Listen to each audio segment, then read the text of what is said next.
If you manage buildings in the Nordics, you already know the problem. Energy in one system, maintenance in another, space data somewhere else.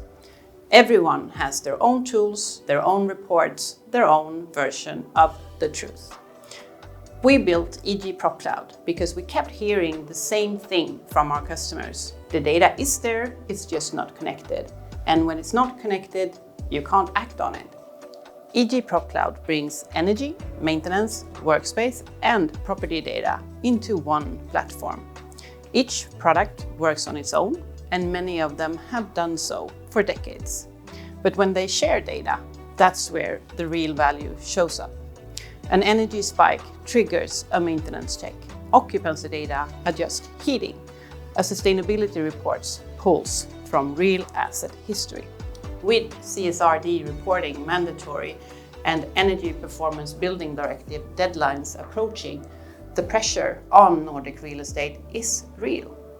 You need a platform that doesn't just collect data, but connects it, and that's what we've built. You don't have to replace everything at once. Start with what matters most to you: energy, maintenance, workspace, and grow from there.